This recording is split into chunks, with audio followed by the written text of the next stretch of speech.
Good morning students. बच्चों, आज हम रिवाइज करेंगे metals and non metal chapter के कुछ क्वेश्चंस। तो चलो स्टार्ट करते हैं। फर्स्ट क्वेश्चन है, Yash has learn that non metals on beating with a hammer are generally broken into pieces. Which of the following is non metal. कहते हैं कि यश ने देखा कि नॉन मेटल जो है अगर हम उसको हैमर से बीट करें तो वो ब्रोक हो जाते हैं। तो इनमें से कौन सा नॉन मेटल है? Iron nail, copper plate, aluminium wire और पीस ऑफ कोल। तो ना आयरन नेल, कॉपर प्लेट और एल्यूमिनियम वायर जो है वो ब्रेक नहीं होते। कौन ब्रेक होता है हैमर से बीट करने पर? Piece of coal. So piece of coal is a non metal. Why do some metals displace other metals from the solution. कहते हैं कि क्यों कुछ मेटल्स दूसरे मेटल्स को उनके सॉल्यूशन से डिस्प्लेस कर देते हैं? क्योंकि कुछ मेटल्स जो है दूसरे मेटल से ज़्यादा रिएक्टिव होते हैं, इसलिए वो दूसरे मेटल्स को डिस्प्लेस कर देते हैं। Zinc sulphate forms a colourless solution in water while will you observe any colour change on adding copper turning in it. कहते हैं कि जिंक सल्फेट जो है वो पानी में कलरलेस सॉल्यूशन बनाता है, ठीक है। अगर हम उसमें कॉपर डाल दें तो क्या तुम्हें कोई कलर चेंज ऑब्जर्व होगा? नहीं होगा, बिकॉज कॉपर जो है वो जिंक से कम रिएक्टिव होता है। Copper is less reactive than zinc and will not be able to displace zinc from its salt solution. तो वो जिंक को डिस्प्लेस नहीं कर पाता है। नेक्स्ट फोर्थ क्वेश्चन है, why does calcium float in water. Calcium water के ऊपर फ्लोट क्यों होता है?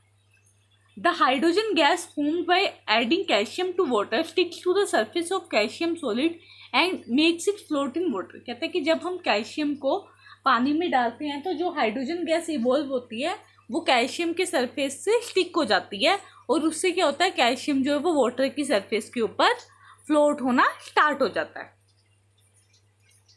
Next question is question number 5, which of the following is not a ductile material. इनमें से कौन सा जो है वो डक्टाइल मटेरियल नहीं है? सिल्वर। डक्टाइल मतलब कि डक्टाइल मटेरियल कौन सा नहीं होगा जो बच्चों, डक्टाइल मटेरियल वो नहीं होता जो हमारे पास नॉन मेटल हो, क्योंकि मेटल्स तो डक्टाइल होते हैं। तो इनमें से सिल्वर भी मेटल है, कॉपर भी मेटल है, एल्यूमिनियम भी मेटल है। तो कौन सा नॉन मेटल है? सल्फर। तो नॉन डक्टाइल मटेरियल कौन सा है? Sulphur. Question 6, classify the following into metals and non metals. Copper is a metal, iron metal, graphite non metal, sulphur non metal, aluminium metal, oxygen non metal. Question number 7, what happens when copper is burnt in air. Give the equation, what type of a reaction is it. कहते क्या होगा जब हम copper को air में burn करेंगे तो क्या होगा? कॉपर ऑक्साइड की फॉर्मेशन होगी। तो कॉपर प्लस ऑक्सीजन, ऑक्सीजन मतलब एयर, गिव्स कॉपर ऑक्साइड, ठीक है। तो ये कौन सी रिएक्शन है? रिडॉक्स रिएक्शन है, जिसमें कॉपर ऑक्साइड में ऑक्सीडाइज हो रहा है और ऑक्सीजन रिड्यूस हो रहा है।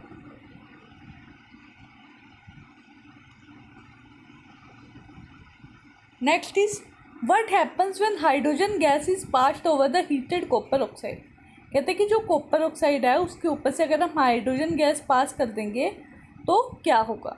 When copper oxide plus hydrogen give copper plus water. Okay. 9th question is which non metal is essential for our life and all living beings inhale it during breathing. कहते हैं कि कौन सा non metal है जो हमारी life के लिए ज़रूरी है और सभी लिविंग बींग्स सांस लेते हैं, सांस लेने में हेल्प करता है। तो कौन सा नॉन मेटल है वो? Oxygen is a non metal which is used by plants and animals for breathing, thus oxygen is essential for maintaining our life. Question number 10, what happens when a copper vessel is exposed to moist air for a long time? Also write the equation. I think when a copper vessel is exposed to moist air for a long, it acquires a dull green coating. So when copper reacts with water, moist air मतलब water, carbon dioxide and oxygen, then there is the formation of copper hydroxide, that is CuOH2 plus copper carbonate. This green material is a mixture of copper hydroxide and copper carbonate. Copper hydroxide और copper carbonate का जो mixture होता है ये कौन सा है, green material है, ठीक है, और नीचे रिएक्शन दी हुई है इन्होंने, ठीक है। Question number 10, define the terms mineral और गैंग। तो मिनरल क्या होते हैं, it is a naturally occurring substances from which metal may or may not be extracted profitably और economically. Example, aluminium can not be extracted profitably from mica. कहते हैं mineral क्या है, नेचुरली अकरिंग सब्सटेंस है जिसमें से मेटल निकाले भी जा सकते हैं और नहीं भी निकाले जा सकते, ठीक है। जैसे एल्यूमिनियम हम मीका से, मतलब मीका क्या मिनरल है, उससे नहीं निकाल सकते। और it is a rocky material which contains sufficient quantity of mineral so that metal can be extracted profitably. Example zinc blende is an ore of zinc from which zinc can be extracted profitably. कहते हैं और क्या है, ये Rocky material है जिसमें sufficient quantity of mineral होता है ताकि हम इसमें से मिनरल को एक्सट्रैक्ट करें और हमें प्रॉफिट भी हो। जैसे जिंक ब्लेंड और है जिंक की, जिसमें से जिंक हम एक्सट्रैक्ट कर सकते हैं। Gangue, it is a rocky material which is present along with the mineral in the ore. Example, ferrous oxide is gangue in the extraction of copper. कहते हैं रॉकी एक पथरीला मटेरियल होता है जो मिनरल के साथ प्रेजेंट होता है ओर में, ठीक है। जैसे फेरस ऑक्साइड जो है वो प्रेजेंट होता है कॉपर की एक्सट्रैक्शन में as a gangue. Why is aluminium use for wrapping food items. कहते हैं एल्यूमिनियम को क्यों यूज़ करते हैं फूड आइटम्स को रैप करने के लिए। Aluminium is a metal and hence possesses malleability properties. कहते हैं एल्यूमिनियम जो एक मेटल होता है तो इसलिए ये मेलेबिलिटी प्रॉपर्टी को पोजेस करता है। It can be beaten into thin sheets and can be folded into any shape. We can beat into thin sheet और इसको किसी भी शेप में फोल्ड किया जा सकता है। ये चीपर होता है अदर मेलेबल मेटल से एंड फूड आइटम के साथ रिएक्ट नहीं करता। That is why it is used as a wrapping material for food items. Okay. Question number 13. Name two major known metals which are present in fertilizers and enhance the growth of plants. कहते हैं कि दो major non metals बताओ जो fertilisers में use होते हैं और प्लांट्स की ग्रोथ में हेल्पफुल होते हैं। Two major non metals that enhance the growth of plants as constituents of fertilisers are nitrogen and phosphorus. Which are the two known metals, that is nitrogen and phosphorus. Nitrogen help in the leaf development and the green color of leaves is due to it. Nitrogen leaf development में help करता है, leaf की development में, और उसके कारण ही green color होता है leaf का. Phosphorus helps in the development of seeds and fruits and it also disease resistant. कहते हैं phosphorus seeds और fruits की डेवलपमेंट में हेल्प करता है और ये डिसीज़ रेजिस्टेंट है, मतलब कि इससे बीमारी नहीं लगती प्लांट को। Next is state whether the following statement are true or false. The property of metals by virtue of which they can be drawn into wire is called ductility. तो true है, ठीक है। Ductility is the property of converting metal into wires. Metals are good conductor of electricity but poor conductor of heat. False. Metals are good conductor of heat and electricity. Third, articles made up of metals produce a ringing sound when struck hard. True, because metals are sonorous. Next, oxides of known metals and metals are acidic in nature. False. Oxides of known metal are acidic in nature, but oxide of metals are basic in nature. Fifth, a less reactive metal displaces a more reactive metals from its salt solution in water. False. A more reactive metal displaces a less reactive metal from its salt solution in water. Question number 15. An element A reacts with water to form a compound B which is used in whitewashing. कहते हैं एक element A है जिसको हम पानी के साथ react करें तो बी कंपाउंड बनता है जो वाइट वॉशिंग में यूज़ होता है। The compound B on heating forms an oxide C which on treatment with water gives back B. कहते हैं कि अगर बी को हीट करें तो हमें सी ऑक्साइड मिलती है, अगर उस सी को अगर वाटर के साथ रिएक्ट करें तो हमें फिर से बी मिल जाता है। ए बी और सी फाइंड करने हैं। कहते हैं कि क्या है, ए कैल्शियम मेटल है, बी कैल्शियम हाइड्रोक्साइड है एंड सी कैल्शियम ऑक्साइड है। कैसे? व्हेन कहते हैं A reacts with water to form a compound B which is used in white washing. Calcium को हम वाटर के साथ रिएक्ट करेंगे तो कैल्शियम हाइड्रोक्साइड बनेगा, और कैल्शियम हाइड्रोक्साइड जो है, जो लिखा हुआ है CaOH होल ट्वाइस, ये वाइट वॉशिंग में यूज़ होता है। ठीक है, मतलब कली करने में। देन कैल्शियम हाइड्रोक्साइड को हीट करेंगे तो कैल्शियम ऑक्साइड और वाटर की फॉर्मेशन होगी। तो जो सी है हमारे पास क्या है, कैल्शियम ऑक्साइड। अगर फिर हम कैल्शियम ऑक्साइड को वाटर के साथ रिएक्ट करेंगे तो देन अगेन फॉर्मेशन हो जाएगी कैल्शियम हाइड्रोक्साइड की। तो ए बी और सी क्या होगी, A calcium metal, B calcium hydroxide and C calcium oxide. Question number 16, how do metals and non metals react with acid. कहते हैं मेटल और नॉन मेटल एसिड के साथ कैसे रिएक्ट करते हैं। मेटल एसिड के साथ रिएक्ट करते हैं, सोल्ट और हाइड्रोजन गैस की फॉर्मेशन करते हैं। Same like sodium plus HCl give NaCl plus hydrogen, zinc plus sulphuric acid give zinc sulphate plus hydrogen. Okay, but non-metals do not react with acid. Metal react with acid to form salt and hydrogen gas, but non-metals do not react with acid. Question number 17.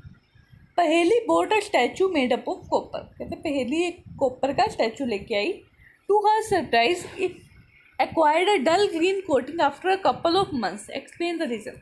कहते कि कुछ month बाद उसके ऊपर green colour की coating आनी शुरू हो गई। क्या रीज़न था? When a copper statue is exposed to moist air for a long time, moist air मतलब कि ऐसी हवा जिसमें वाटर वेपर्स प्रेजेंट है, अगर उसके कॉन्टेक्ट में कॉपर का स्टैचू आएगा, it acquires a dull green coating, तो उसके ऊपर डल ग्रीन कलर की कोटिंग आ जाएगी। ठीक है, क्यों आ जाएगी? हमने पीछे भी ये पढ़ा कि कॉपर को जब हम वाटर, कार्बन डाइऑक्साइड और ऑक्सीजन मतलब ये मॉइस्ट एयर के साथ रिएक्ट करेंगे तो कॉपर हाइड्रोक्साइड और कॉपर कार्बोनेट की फॉर्मेशन होगी, जो जिसका कलर क्या होता है, ग्रीन कलर होता है, और ग्रीन कोटिंग उसके ऊपर आ जाती है।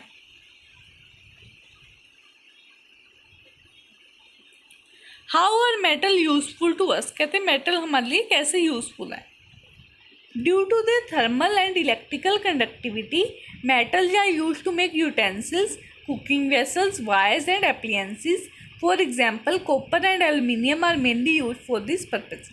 हमें पता है thermal and electrical conductivity, thermal मतलब हीट, ओके, और इलेक्ट्रिकल मतलब इलेक्ट्रिसिटी, मतलब कि ये हीट और इलेक्ट्रिसिटी कंडक्ट करते हैं, इसलिए हम इसको बर्तन बनाने में, कुकिंग वेसल्स बनाने में, वायर्स बनाने में यूज़ करते हैं।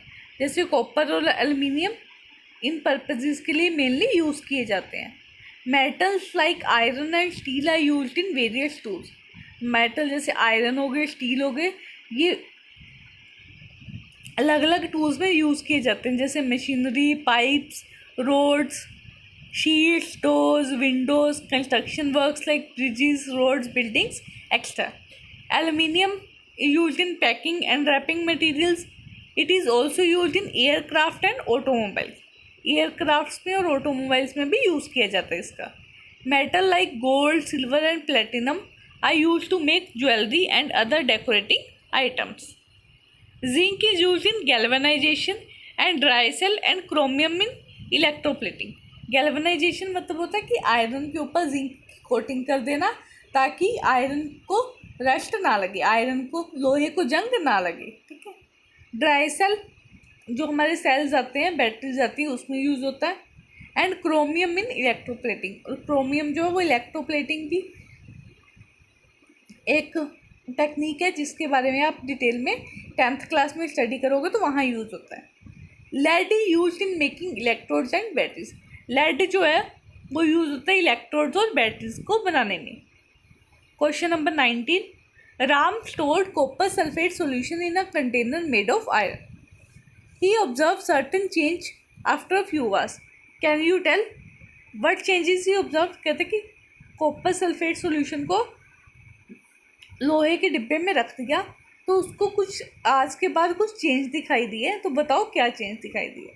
तो blue colour solution copper sulphate जो है वो चेंज हो जाएगा green colour of ferrous sulphate, as iron is more reactive than copper, so iron displaces copper from its solution, and a red powdery deposit of copper sulfate was found on the iron container.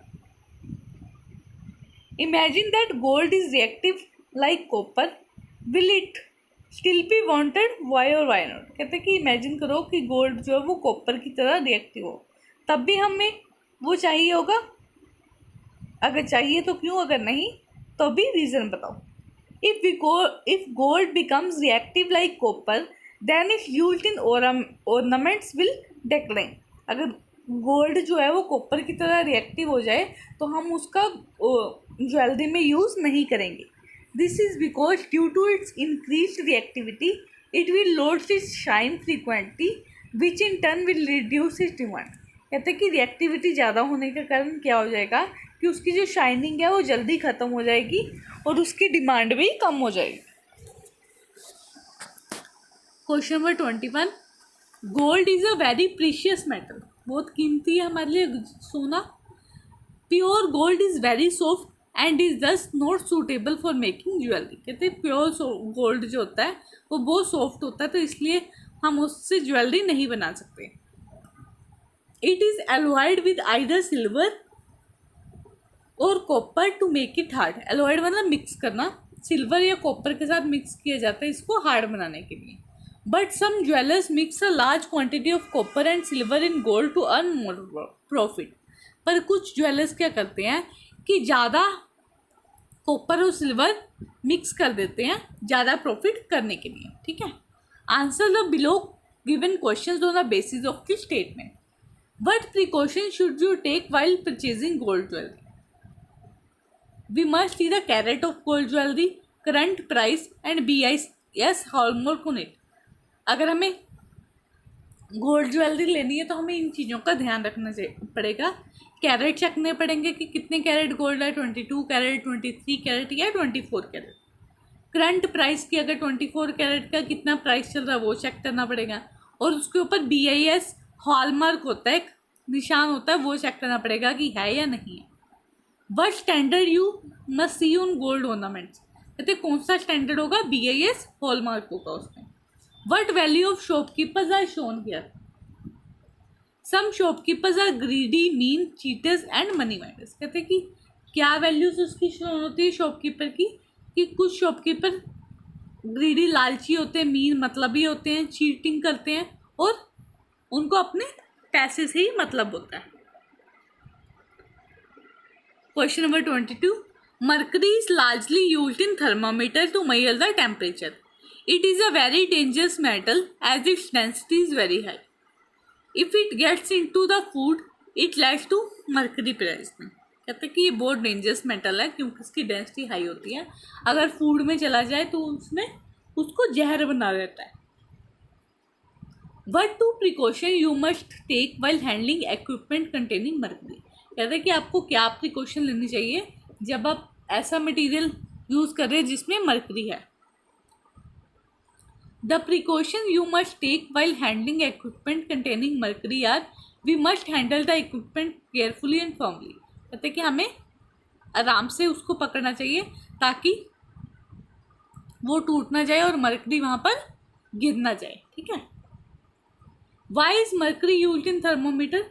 Mercury जो है वो good conductor of heat होता है। ठीक है, तो अगर temperature में थोड़ा सा भी चेंज हो तो मर्करी का लेवल राइज हो जाता है, इसलिए वो थर्मोमीटर्स में यूज़ होता है। Can you suggest other alternative to mercury thermometer? कहते हैं कि मर्करी थर्मोमीटर की बजाय हम और कौन सी चीज़ यूज़ कर सकते हैं? Digital thermometer and spirit thermometer be used in place of mercury thermometers. Question number 23.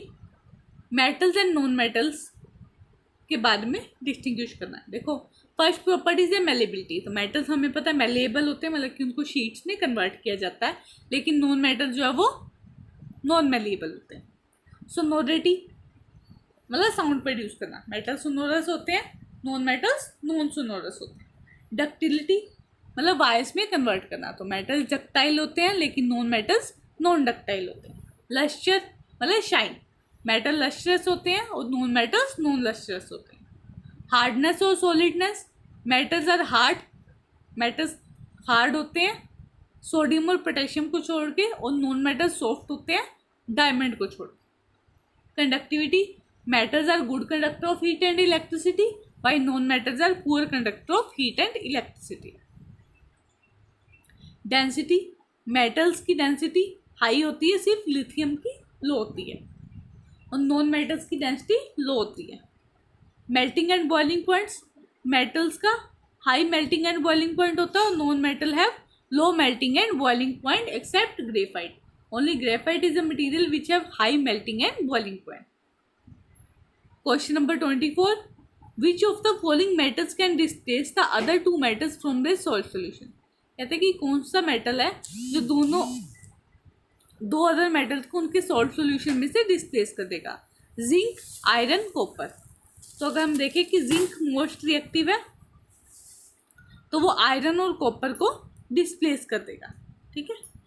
अब purple coloured non metal forms a brown solution in alcohol which is applied on wounds as an antiseptic. Name the non metal। कहते एक purple colour का non metal है जो brown solution बनाता है alcohol में, जिसको हम जख्मों पर लगाते हैं। उस नॉन मेटल का नाम बताओ। तो वो कौन सा आयोडीन नॉन मेटल है जो पर्पल कलर सॉल्यूशन बनाता है, जिसको हम टिंचर ऑफ आयोडीन बोलते हैं, जो हमारे कट्स या वाउंड्स पर लगाया जाता है as an antiseptic. Question number 25. An ore on treatment with dilute hydrochloric acid produces brisk effervescence. What type of ore is this? What steps will be required to obtain metal from the enriched ore?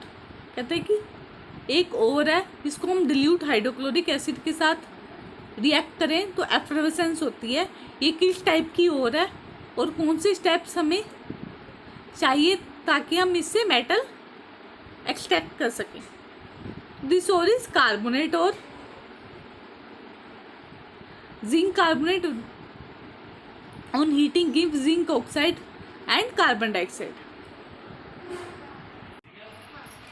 Zinc oxide react with carbon forming zinc plus carbon monoxide. Okay, second question is copper coins are kept immersed in silver nitrate solution for some time. कहते हैं कि copper coins को हम silver nitrate solution में कुछ time के लिए रखते हैं।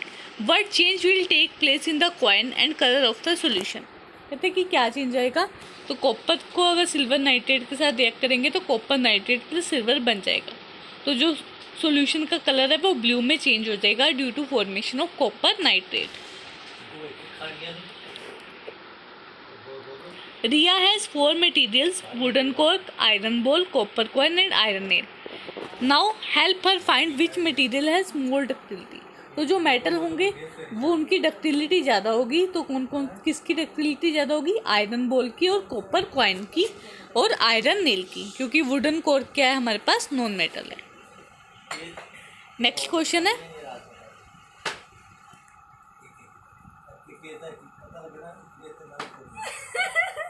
How is the method of extraction of metals high up in the reactivity series different from that for metals in the middle. Why the same process cannot be applied to them? Explain giving equation the extraction of sodium. बच्चों ये question आप छोड़ दो। Fill in the blanks with suitable words. Electromagnets are used to concentrate iron ores. Iodine is a non-metal having luster. Sodium and potassium are kept in kerosene to avoid explosion. Non-metal oxides are acidic in nature. Zinc is more reactive than copper. Sulfur forms acidic oxide. Magnesium forms basic oxide. Cinnabar is an ore of mercury. All metals are hard except sodium and potassium. Silver is the best conductor of electricity. Non-metals are used in medicines as antiseptic. The only liquid metal is mercury. Oxygen is non-metal used in breathing by all living beings. The metal which produce hydrogen gas in reaction with dilute hydrochloric acid as well as sodium hydroxide solution is aluminium. Sodium reacts vigorously with cold water.